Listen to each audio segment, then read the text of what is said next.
परम शांति उस हिंदू शेर के लिए जिसको हजारों कुत्तों ने मिलकर जला दिया। कुछ माह पहले वेस्ट बंगाल में हिंदू जला था, कल बांग्लादेश में जलाया गया, और अब भी अगर हिंदू सेकुलरिज्म का नारा लेकर भाईचारे की बात करेगा तो वो दिन दूर नहीं कि भारत में भी हिंदू जलाया जाएगा। और कौन सपोर्ट करेगा तुमको, ये दो कौड़ी की इंटरनेशनल मीडिया या भारत के फेमस इन्फ्लुएंसर? मैं बताता हूँ। और ये इसलिए आवाज नहीं उठाएंगे क्योंकि हिंदुओं के साथ हुए अन्याय से इनको टीआरपी नहीं मिलती है।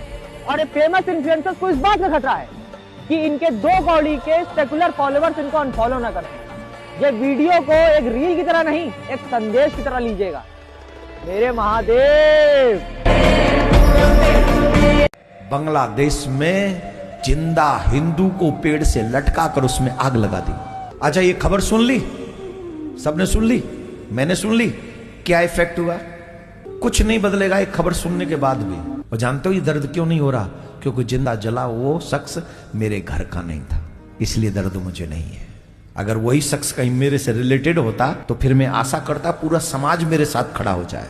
अगर सनातनी माँ का दूध पिया है ना, तो आज एक कसम खा लो, किसी भी बांग्लादेशी को कोई काम मेरे द्वारा नहीं दिया जाएगा। आज उस व्यक्ति के लिए इतनी श्रद्धांजलि तो हम दे ही सकते हैं। कोई सब्जी वाला हो तो पूछ लो तुम कौन हो, कोई फल वाला हो तो पूछ लो तुम कौन हो, कोई टेलर हो तो तुम पूछ लो कौन हो, कोई मिठाई वाला हो तो पूछ लो तुम कौन हो, कोई बिजली वाला हो तो पूछ लो तुम कौन हो, कोई बाल काटने वाला हो तो पूछ लो तुम कौन हो। और अगर वो बांग्लादेशी है, अगर वो सनातनी नहीं है, तो सभी हिंदुओं से मेरा निवेदन है कि वीडियो को छोड़कर मत जाइएगा, आखिरी तक वीडियो को देखिएगा, क्योंकि ये वीडियो तुम्हारा अतीत नहीं बल्कि सो रहे हिंदुओं का भविष्य है। मैं बात कर रहा हूं बांग्लादेश के मुद्दे पर, जहां पर एक हिंदू को पीट पीट कर चौराहे पर मार दिया गया और शव को जला दिया गया, और आज भी कुछ हिंदू शांत बैठे हुए हैं। वो बॉलीवुड के तथाकथित भांड मीडिया के लोग कहां चले गए, जो छोटे से मुद्दे पर कैंडल मार्च लेकर के निकल जाते थे, जो छोटे छोटे मुद्दों पर गला फाड़ करके चीख करके चिल्लाते थे, जो छोटे छोटे मुद्दों को देश का राष्ट्रव्यापी आंदोलन बना देते थे। आज वो बॉलीवुड का मीडिया गैंग कहां चला गया? आज वो सोशल मीडिया पर चिल्लाने वाले इन्फ्लुएंसर कहां चले गए? ये बोल इसलिए नहीं रहे हैं क्योंकि बांग्लादेश में मरने वाला हिंदू है। मैं एक बात आज हिंदुओं से कहना चाहता, जो लोग आज भी हिंदू मुस्लिम भाईचारे की चटनी चाट रहे हैं, कहीं पर भी हिंदू मुस्लिम भाईचारा नहीं है। बांग्लादेश में हिंदू बेचारा है, पाकिस्तान में हिंदू बेचारा है, केरल में हिंदू बेचारा है, पश्चिम बंगाल में हिंदू बेचारा है। रुको, पहले ये वीडियो देखो।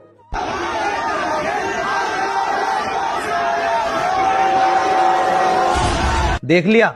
तुम्हें क्या लगता है होली चल रही है या किसी पिक्चर का दृश्य है? अरे नहीं, ये तो भारत में रहने वाले हिंदुओं का भविष्य है। अरे तुम्हारे घर में एक लाठी नहीं मिलती, वो अपने घरों में बारूद और बम रखते हैं। थोड़ी सी चोट लगने पर तुम रोने लगते हो और वो तुम्हें जिंदा जलाने का दम रखते हैं। अरे अगर अभी भी नहीं जागे तो फिर कभी नहीं जागोगे। बोरिया बिस्तर बांध कर अपना घर छोड़कर भागोगे। पर याद रखना, उनके 57 इस्लामिक देश है, कोई भी तुम्हें स्वीकार नहीं करेगा। जहां रहोगे वहीं डरना होगा, और अगर भारत में रहोगे तो इस्लाम कबूल करना होगा। अगर इन जैसे जिहादियों का नामो निशान मिटाना है तो फिर इनका बहिष्कार करो, अपनों से ही खरीदारी करो और अपनों से ही व्यवहार करो। अगर कम भाव के चक्कर में इनसे खरीदारी करोगे तो खुद ही बर्बादी के रास्ते पर चलोगे। फिर वो दिन ज्यादा दूर नहीं होगा जब इसकी तरह पेड़ पर लटकाए जाओगे और इसकी तरह जिंदा जलोगे। समझे? समझ जाओ। बांग्लादेश में दीपू चंद्र दास को पहले जूते और चप्पलों से मारा गया, फिर उसे नग्न कर दिया गया, उसके बाद उसे पेड़ से लटका दिया और फिर उसमें आग लगा दी। हो सकता है ये सुनकर आपकी भी रूह कांप गई हो, लेकिन बांग्लादेश में हमारे एक भाई के साथ बिल्कुल ऐसा ही हुआ है।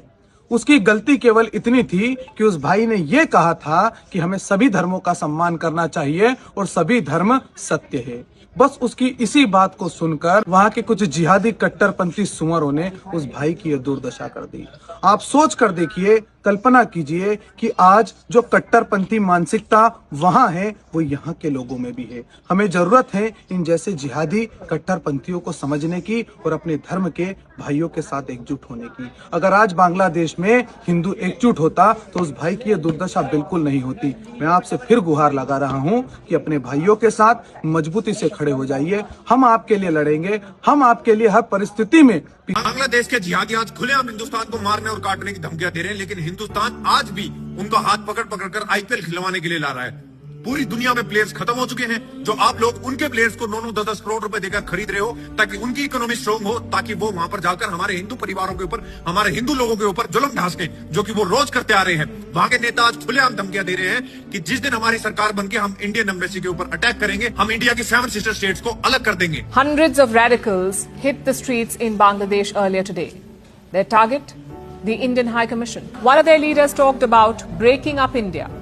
He threatened to isolate the 7 sisters. TMC का नेता वेस्ट बंगाल के अंदर बैठकर चिल्ला चिल्ला कर कह रहा है कि बांग्लादेश और पाकिस्तान हमारे भाई हैं, हिंदुस्तान से हमें कोई लेना देना नहीं है। फिर भी हमारे हिंदुस्तान की सरकारें चुप है। নিশ্চয় বলবো যে বাংলাদেশ পাকিস্তান আমাদের পড়শি বলতে আমাদের ভাই।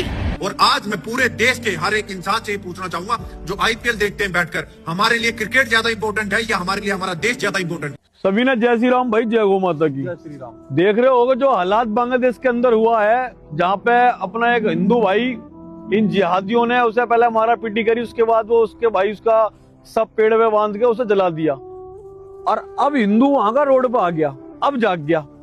जागा कब? जब एक हिंदू मार दिया, उसको उसे जिंदा जला दिया, तब हिंदू जागा। ये सबसे बड़ी दुर्भाग्य वाली बात है कि हिंदू जब जागता है, जब कोई मर जाता है, जैसे राजस्थान में कन्हैयालाल की गर्दन काटी गई तब हिंदू जागा, जब कमलेश तिवारी की गर्दन काटी तब हिंदू जागा। लेकिन आज हिंदू जागने के लिए तैयार नहीं है, फिर साला सो जाता है। भूलने की बहुत जल्दी आदत है। भाई मैं सबसे यही कहूंगा, देश के हालात जो बांग्लादेश के ना, इस देश के होने में समय नहीं लगेगा। 20 साल खींच के हद से हद मार के 20 साल, इस बात का ध्यान रख लेना। ये बांग्लादेशी रोहिंग्या मुसलमान इस देश के अंदर रहने नहीं चाहिए, और इसके चक्कर में आके मैंने पहले भी 1 महीने जेल काटी थी इन्हीं रोहिंग्या मुसलमानों को, जब यहाँ से खदेड़ा था। और आज वही हालात जो बांग्लादेश के अंदर हो रहे हैं। रोटी कपड़ा मकान के पीछे भागने के साथ साथ धर्म की भी रक्षा करो, क्योंकि जहाँ धर्म कमजोर होता है वहाँ रोटी छीन ली जाती है, कपड़े फाड़ दिए जाते हैं, मकान इंसानों से जला दिए जाते हैं। मेरे हिंदू भाइयों, लाइव एग्जांपल चला बांग्लादेश में, हिंदुओं को खुलेआम रोड पर जला दिया जा रहा है। अब तो आंखों की पट्टी खोलो और देखो, इस बात को हर एक हिंदू भाई तक शेयर करो और धर्म की रक्षा करो। जय श्री राम।